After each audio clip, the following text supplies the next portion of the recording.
الحمد لله والصلاة والسلام على نبي الله ورسول الله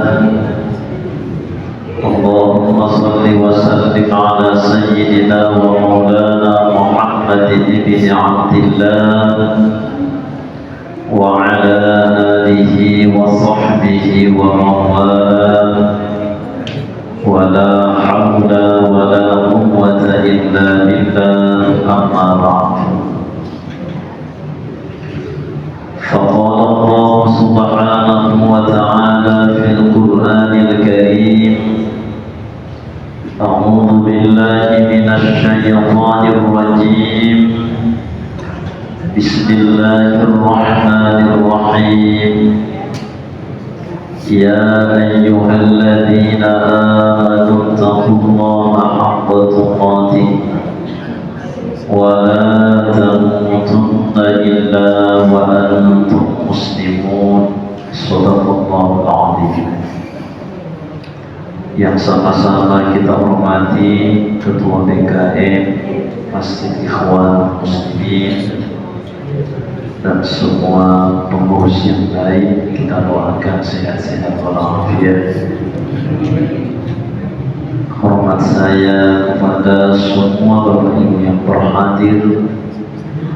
Mudah-mudahan semua kita yang berhadir ini dosa-dosanya diampuni oleh Allah Subhanahu wa Ta'ala. Amin. Hajat kita dipenuhi oleh Allah Subhanahu wa Ta'ala. Anak-anak kita semua dijadikan Allah anak yang salih dan salihah. Keluarga masing-masing kita dijadikan Allah keluarga yang sakinah, mawaddah, warahmah. Pada pertemuan yang lalu sudah dibahas tentang air, sudah dikaji juga terkait dengan wudu. Mungkin ada yang mau ditanya Bapak Ibu terkait dengan materi yang sudah disampaikan, atau ada permasalahan yang belum terpecahkan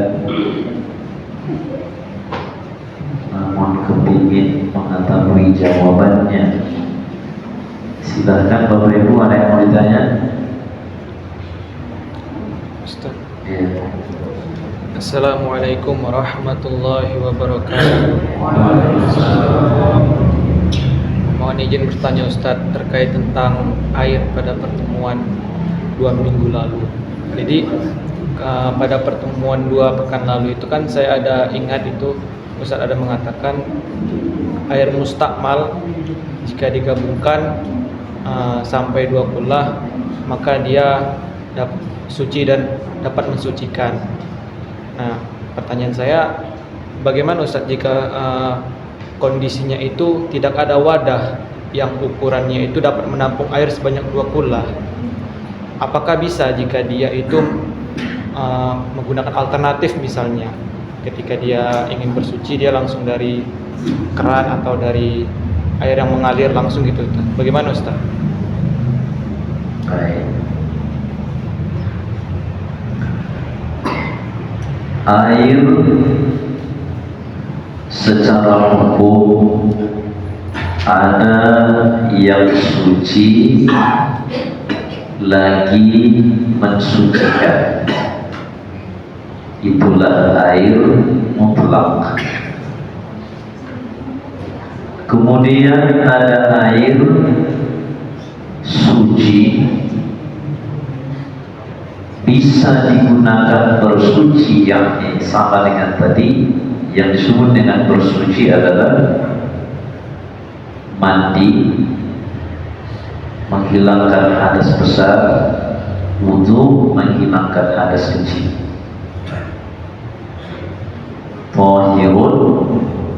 Tahirun suci bisa digunakan untuk bersuci, wa huwal ma'ul mutlaq. Ada yang suci bisa digunakan bersuci tapi makruh. Kalau misalkan di daerah Timur Tengah sana, wa huwal ma'ul musyammas, air yang panas karena matahari dengan beberapa ketentuan, maka itu makruh, sebab bisa nanti yang menggunakan air itu dalam kondisi panas karena penyakit paus. Tapi kalau di kita ini air hangat karena panas matahari digunakan untuk bersuci, itu tidak makruh. Karena musim di kita ini cuma musim hujan, musim kemarau, musim panas. Panasnya itu pun belum ada bandingnya dengan di luar negeri yang pada saat musim panas bisa nanti sampai 40 atau 50 derajat. Selainnya itu musim rambutan lah, musim durian, musim semangka, tapi itu tidak menjadi sebutan untuk musim cuaca. Yang ketiga,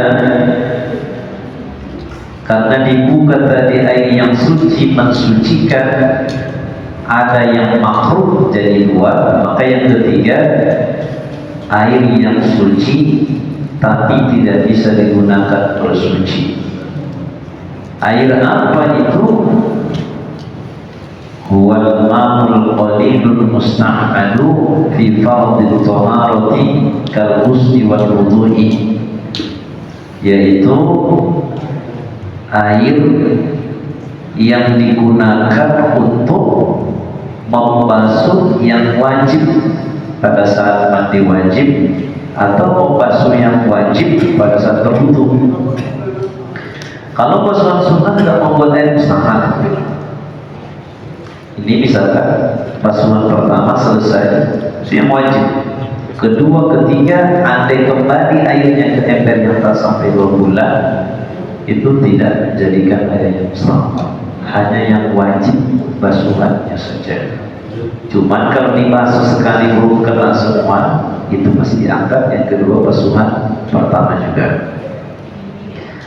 Ketika ada air yang mustahab, berarti air itu jumlahnya tentu sedikit.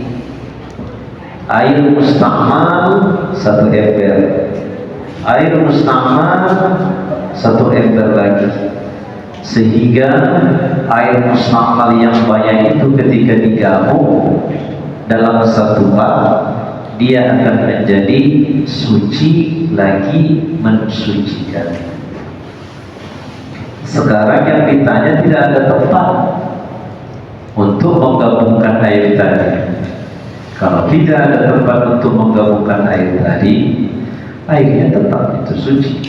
Cuma jangan gunakan untuk mandi wajib dan berwudu. Bisa digunakan untuk mandi, untuk membersihkan badan, bisa digunakan untuk kepentingan-kepentingan selain dari mandi wajib dan wudu. Karena tidak ada tempat yang bisa menampung jadi 2 bulan, dihidupkannya kan. Kalau memang ada air di keran di dalam ember tadi, airnya tidak sampai 2 bulan, kalau begitu ditampung pun di situ, gunakan untuk mandi biasa. Nanti kalau mau mandi wajib, langsung aja tampung yang dari keran, selesai. Atau ambil air yang tadi, pindahkan ke ember, tampung dengan ember yang baru atau ember yang tadi dari keran, itu airnya suci lagi mensucikan. Sebenarnya mudah, jangan kita terkecoh dengan cara-cara yang membuat kita susah. Mudah beragama. Ada lagi Bapak? Ibu ada?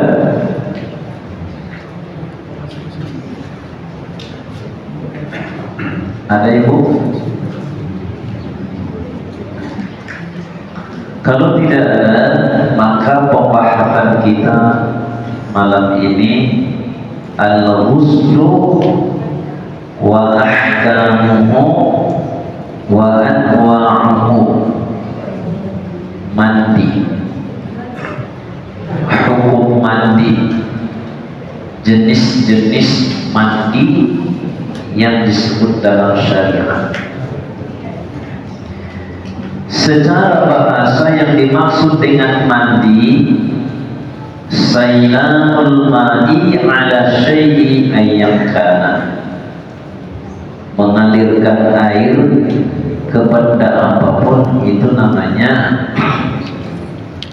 ghuslun secara bahasa. Asalkan dituangkan air ala syai'in, ke sesuatu, ayyakana, manapun dia berdanya, secara bahasa itu namanya mandi. Tapi dalam pandangan syariat, yang dimaksud dengan mandi itu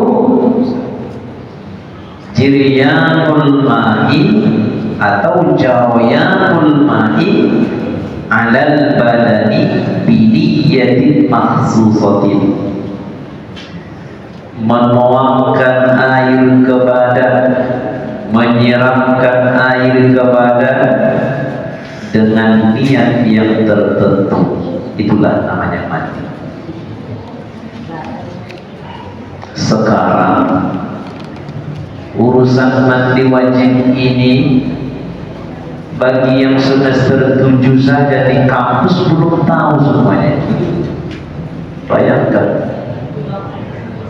padahal di usia mulai dari 15 tahun dia sudah mesti tahu mandi wajib, karena ada beberapa sebab yang membuat dia mandi wajib.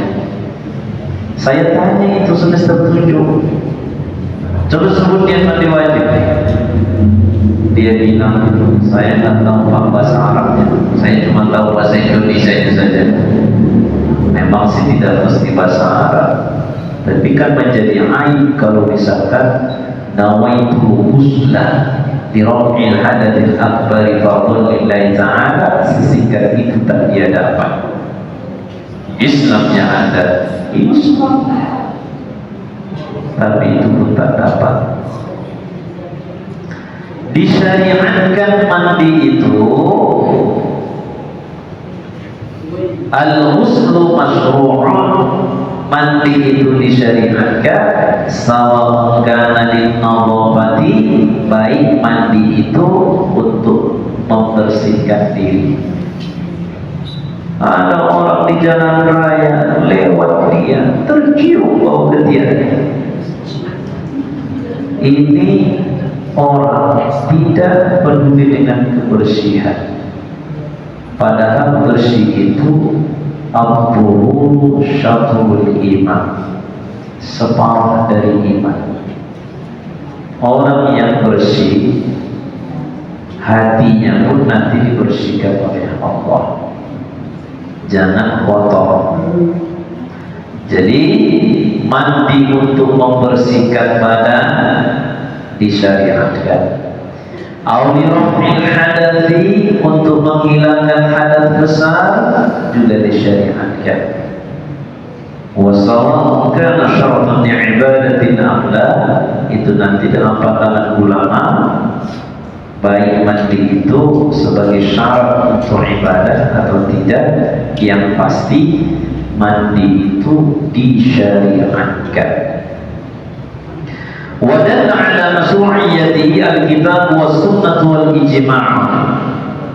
Disyariatkan mandi itu oleh Al-Quran, sunnah, ijma'. Jadi kuat. Yang pertama firman Allah dalam surah Al-Baqarah ayat 222. Inna Allaha yuhibbut tawwabin wa yuhibbul mutatahhirin. Sesungguhnya Allah mencintai orang-orang yang bertaubat, dan sesungguhnya Allah mencintai orang-orang yang mutatahhirin, Apa yang dimaksud dengan al-mutatahhirin? Ai al-mutanazzihina 'anil ahdathi wal aqdaril ma'adiyyati wal ma'nawiyyah, yaitu orang yang membersihkan darinya dari hadas dan dari kotoran, baik kotoran itu al-ma'adiyyah, ada materinya. Kalau kotoran badan, di sini ada tangan, di leher ada daki, di kepala ada sampah dan lain sebagainya, itu kotoran yang sifatnya materi. Tapi ada juga kotoran al-ma'nawiyah. Allah mencintai orang yang membersihkan dirinya dari kotoran yang maknawi. Dia takabur, sokong, ujub, itu semua adalah kotoran-kotoran yang melekat di dalam hati kita. Allah mencintai orang yang membersihkan dirinya dari kotoran yang fisik, yang kelihatan ataupun yang maknawi. Wa amma sunnatu, adapun sunnah, di dalam hadis riwayat Imam Al-Bukhari, di dalam hadis riwayat Imam Muslim, an Abi Hurairah radhiyallahu anhu qala, dari Sayyiduna Abu Hurairah radhiyallahu anhu qala, beliau berkata, qala Rasulullah sallallahu alaihi wasallam, Nabi sallallahu alaihi wasallam bersabda, haqqun ala kulli muslimin an yaghtasila fi kulli sab'ati ayyamin yawman yaghsilu fihi ra'sahu wa jasadahu, wa 'inda muslimin haqqun lillah, haqqun ala kulli muslimin. Apa yang dimaksud dengan hak?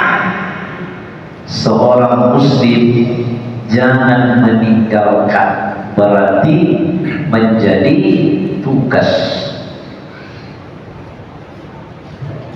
Annahu mimma la yaliqu bil muslimi tarkuhu, yang namanya muslim jangan meninggalkannya.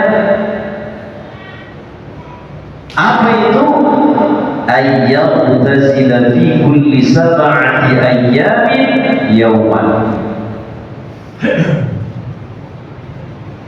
janganlah sempat satu minggu, satu pekan, sekali pun tak pernah dia mandi. Kalau ditarik ke masa dulu susah air. Bayangkan dari Mekah ke Madinah, kalau kita naik mobil, air apa yang kelihatan di pinggir kiri dan kanan? Kering, kering, susah air. Maka di kita ini dulu kan susah air, sekarang sudah mudah air, air laut bisa menjadi tawar di suri orang itu. Nah, jadi sekali dalam sepekan mestilah mandi. Yaghsilu fihi ra'sahu wa jasadahu, dia basuh kepala dan seluruh tubuhnya. Nah, ini artinya mandi itu adalah syariat supaya seorang muslim bersih. Kalaupun dia dalam satu minggu tidak ada yang menyebabkan mandi wajib, jangan ditinggalkan tak mandi. Kalau di kita ini ada orang tak mandi 3 hari, kayaknya baunya pun berubah itu. Tapi kalau di musim dingin memang malas orang mandi. Musim dingin orang bersih aja, badan nggak ada keringatnya, ya bersih. Musim dingin kalau nggak mandi wajib.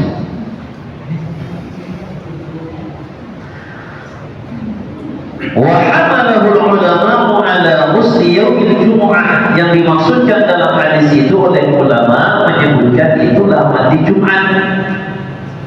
وسيأتي مزيد من الأدلة في مواضعها من البحث insyaallah.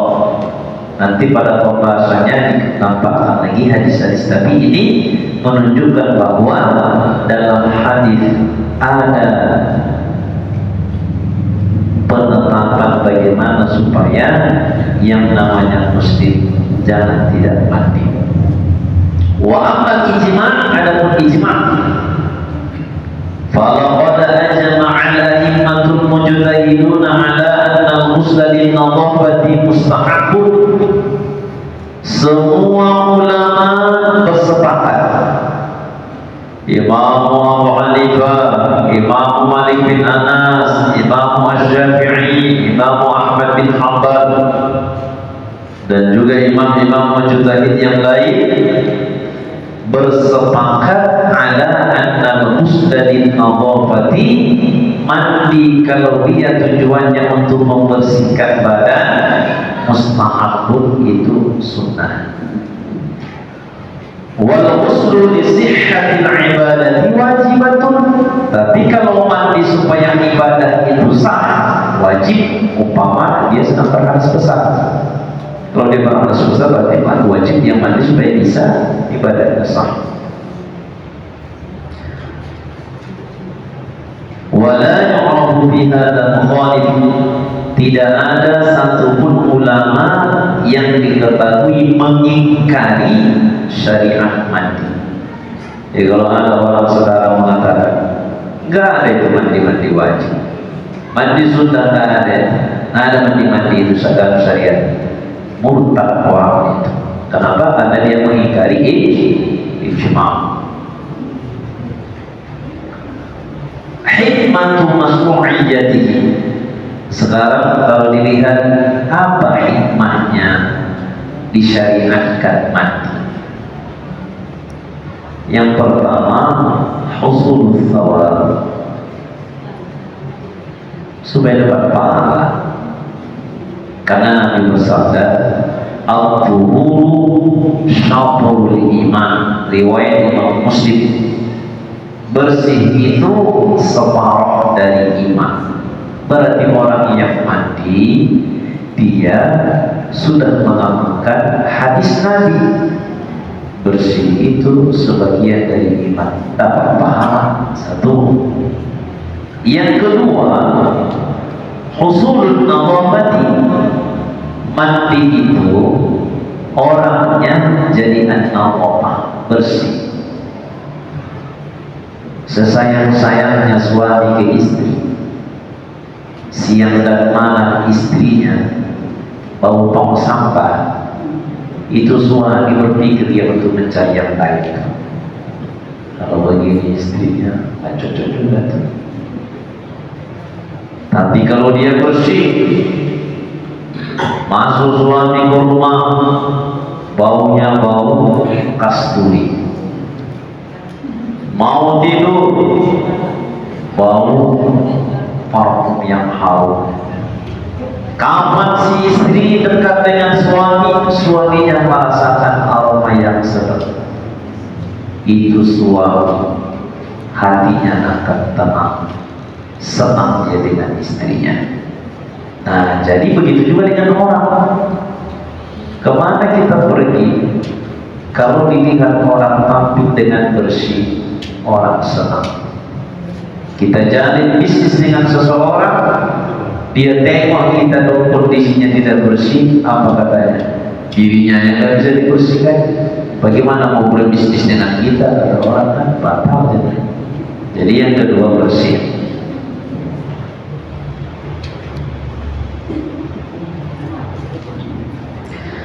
Yang ketiga,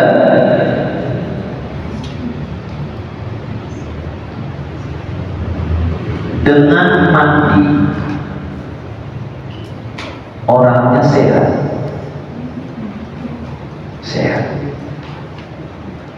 Kalau sudah sehat,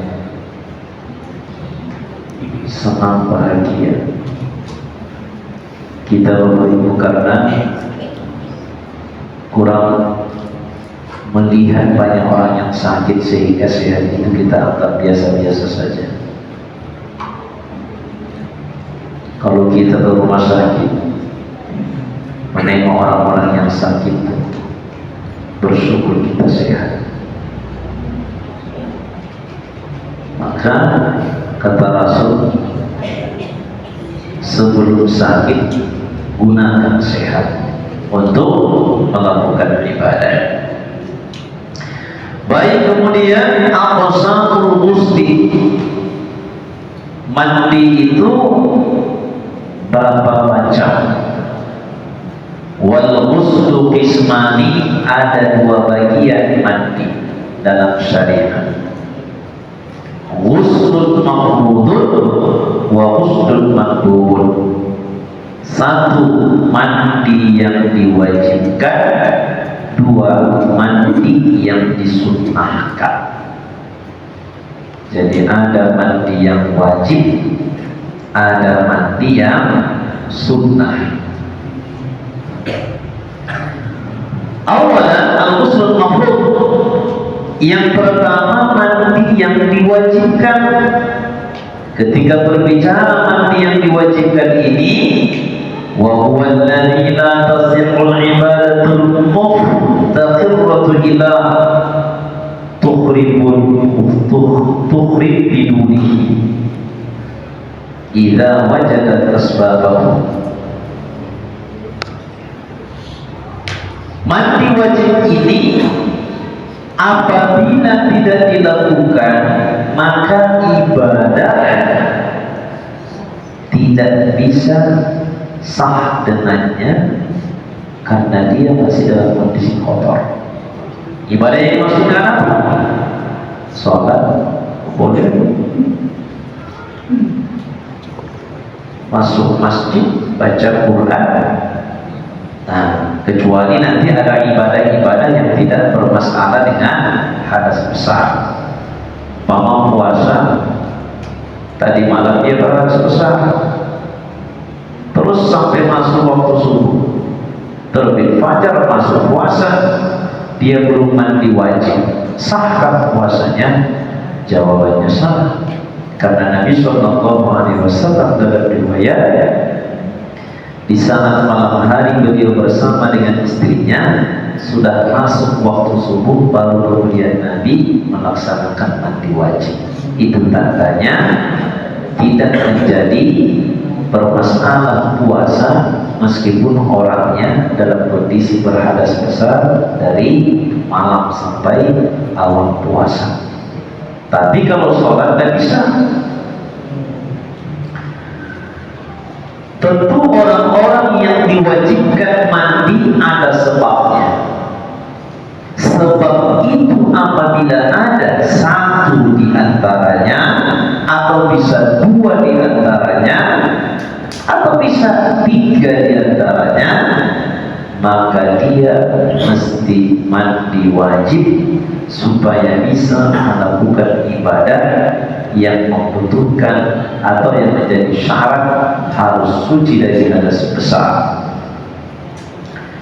Yang pertama, apa yang menjadi sebab seseorang itu mandi sehingga itu nanti menjadi nama mandinya? Al-janabatu, mandi junub. Orang yang junub.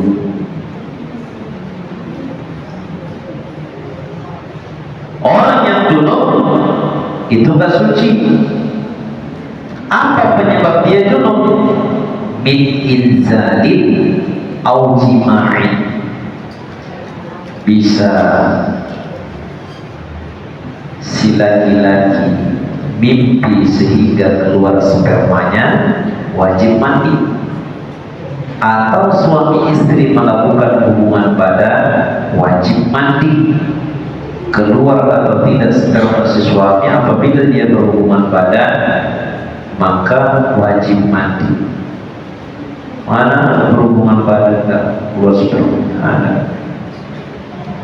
Tanpa tiba-tiba bisa jadi. Nah, itu semua menjadi sebab mandi wajib. Apa dalilnya? An Ummi Salamah radhiyallahu anha qalat, dari Ummi Salamah, beliau mengatakan, Jalan Ummu Sulaim ila Rasulillah sallallahu alaihi wasallam faqalat ana Ummu Sulaim. Ummu Salamah istri Nabi. Ada Ummu Sulaim datang ke Nabi. Apa kata beliau? Ya Rasulullah, inna Allah la yastahi minal haqqi. Sesungguhnya Allah tidaklah malu kalaupun cerita itu sepanjang cerita itu dalam kebenaran. Artinya apa? Kalau dibahasakan ke kita, ini perempuan nanya ke Rasul, ya Rasul, sesungguhnya kalau dibahasakan sebenarnya saya malu mau bertanya ini, cuman karena ini urusan agama saya mau nanya. Fahal 'alal mar'ati husnul idah talaman. Ya Rasul, apakah seorang perempuan wajib dia mandi apabila dia mimpi basah? Faqala Rasulullah sallallahu alaihi wasallam, Nabi bersabda menjawab pertanyaan Sayyidatuna Ummu Sulaim, na'am idza ra'atil ma'a. Apabila perempuan mimpi dengan lawan jenisnya, lalu dia bangun, kemudian dia melihat basah, maka dia wajib mandi. Hadis riwayat Imam Bukhari dan hadis riwayat ini riwayat Imam Muslim. Jadi kalau ada orang bertanya, ada mimpi basah bagi perempuan, dari hadis ini ada. Masalah semua merasakan atau tidak, Allah a'lam.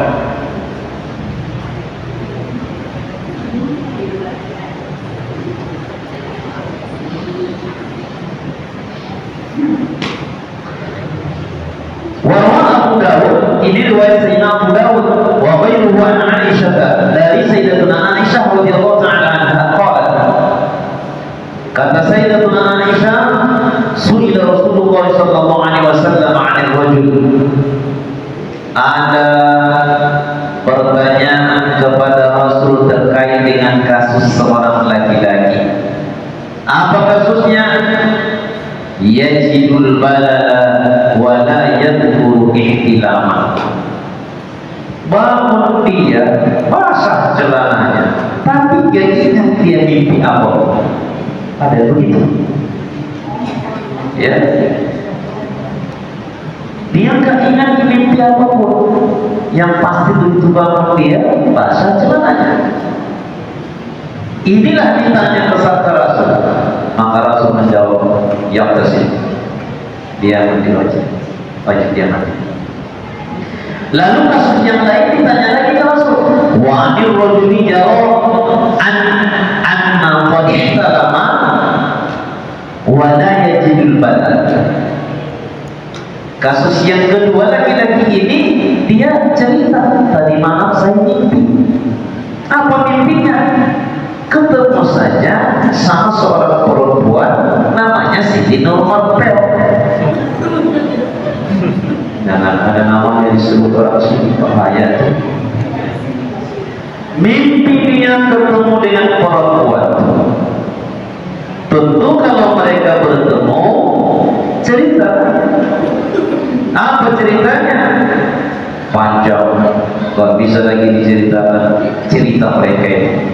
Sehingga mereka itu naik pesawat, cuma berdua di pesawat itu, pilotnya pun laki-laki, berangkat mereka sampai ke langit yang kedua. Mana mungkin, namanya mimpi. Ini kan mimpi. Akhirnya mereka singgah di satu pohon. Pesawat itu nyangkut di pohon. Lalu kemudian mereka tidur di pesawat itu. Ini cerita Ustaz di mana mungkin. Namanya mimpi. Begitulah mimpinya. Tapi peristiwa itu begitu dia bangun, gak ada basah. Mimpinya dia gak basah. ditanya ke Rasul, ya Rasul, bagaimana orang seperti itu? Mimpi dia dengan lawan jenis tadi tidak basah. Kalau yang tadi gak ingat dia mimpi apapun, bangun basah, kata Nabi wajib mandi. Kalau yang ini ingat dia mimpinya, bangun gak basah, la tusda alaihi, kata Nabi gak wajib mandi. Jadi kewajiban mandi itu basah, kecuali dia bangun basah karena disiram maknya. Bangun subuh. Waqalat Ummu Sulaim. Lalu kemudian Sayyidatuna Ummu Sulaim berkata, al-mar'atu tawadani a'alaiha ghusl. Ada perempuan yang mimpi, begitu dia bangun dia lihat ada basah. Qala na'am. Perempuan yang demikian wajib mandi.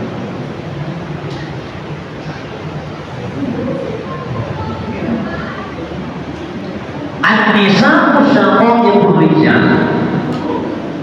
Kata Rasul, an-nisa'u syaqaiqur rijal. Nisa itu syaqaiq rijal. Apa artinya? Nadha'iruhum fil khalqi wa tab'i faka'annahunna syuqna minal rijal. Laki-laki memikirkan perempuan, perempuan juga memikirkan hal yang sama ke laki-laki. Kalau begitu, jika mimpi mereka lalu kemudian melihat ada basah di saat bangun, mau laki mau perempuan, wajib dia mandi. Sebelum saya lanjut, ada yang mau ditanya Pak?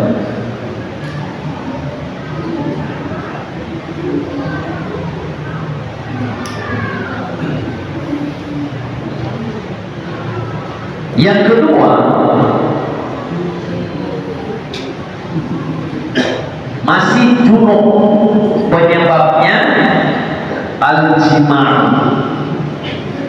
jima', berhubungan badan, walau min ghairi nuzulil maniyyi, meskipun pada saat mereka berhubungan itu tidak keluar sperma.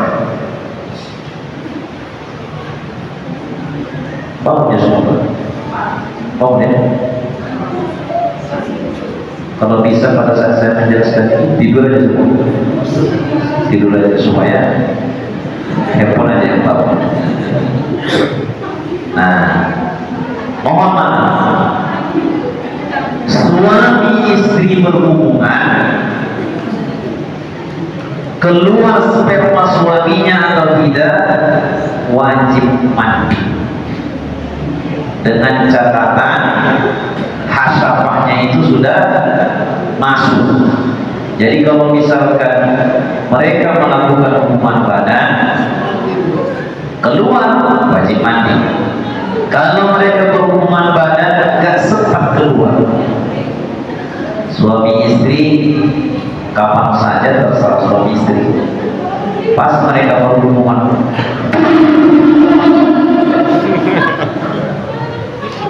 ada lemparan batu geseng. Apa itu? Akhirnya suami istri bangkit dari tempat tidur terkejut, keluar. Siapa yang lempar? Rupanya anak-anak yang main lempar-lemparan. Aja. Wajibkah mereka mati? Wajib. Apa dalilnya? Kalau nggak dibaca nanti dalilnya ada orang yang tak percaya. Dalilnya apa?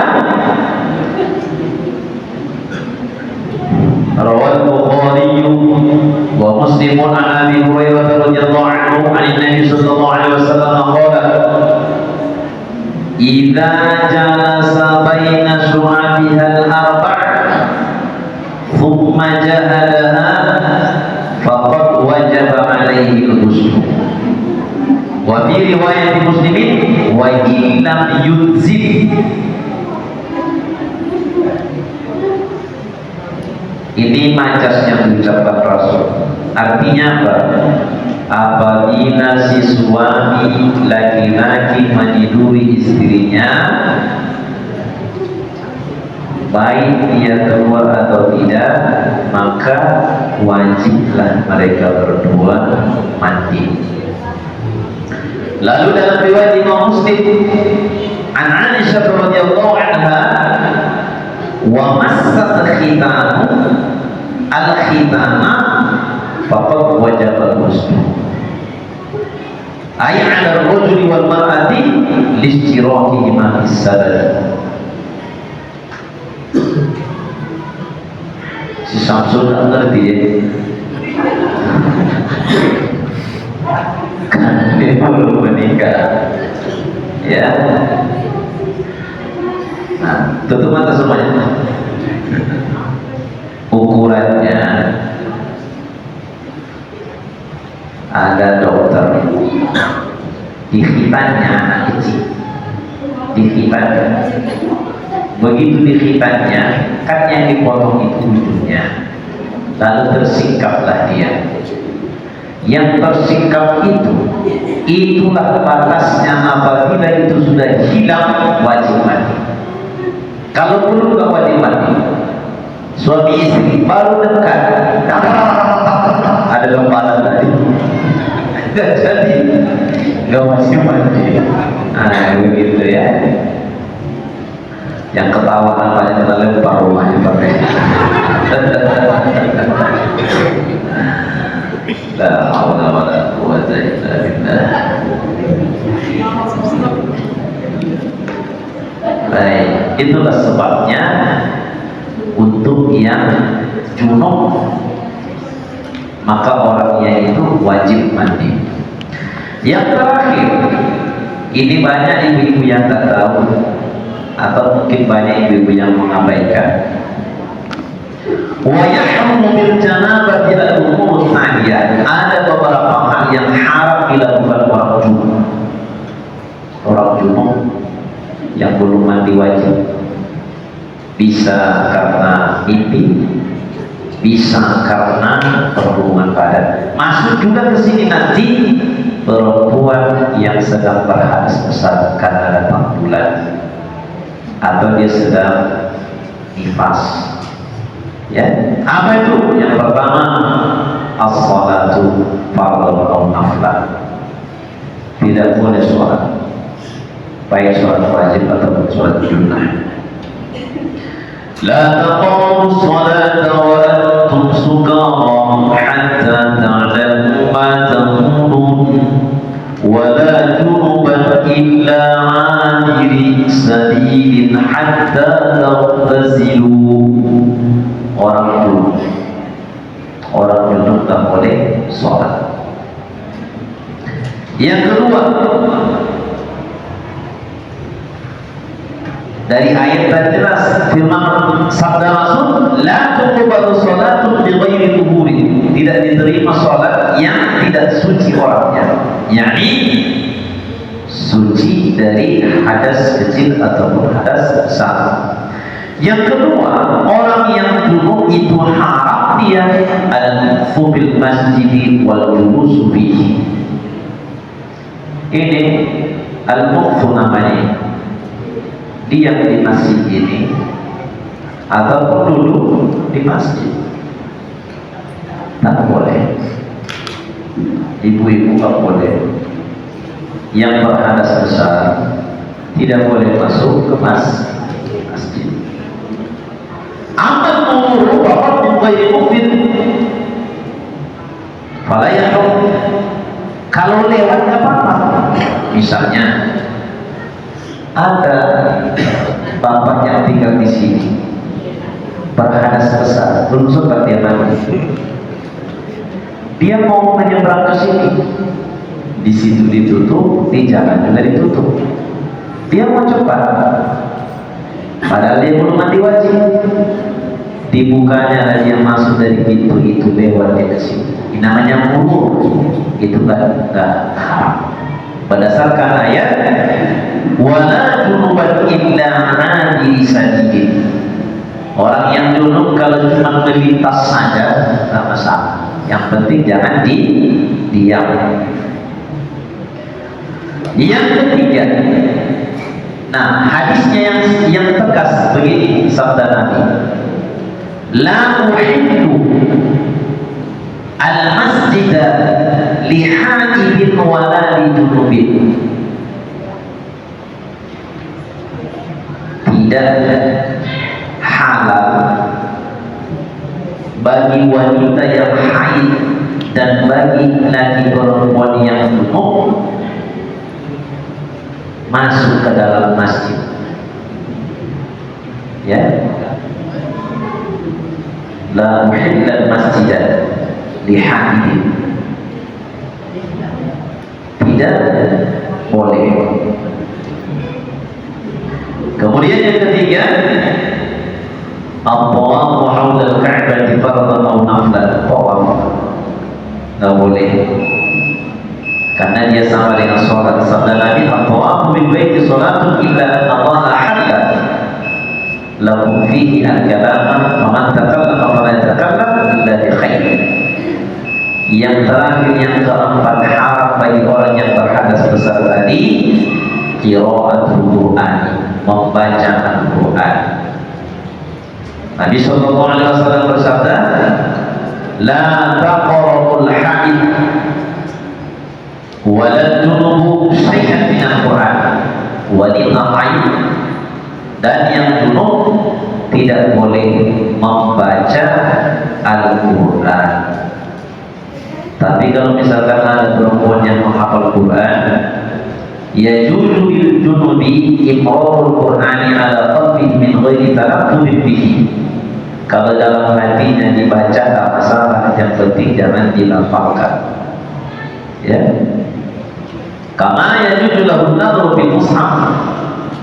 Atau kalau dia punya komputer, dia kan pakai emasnya, tak dibukanya Quran itu udah ditengok, tidak ada masalah, karena dia tidak menyentuh, dia tidak membaca.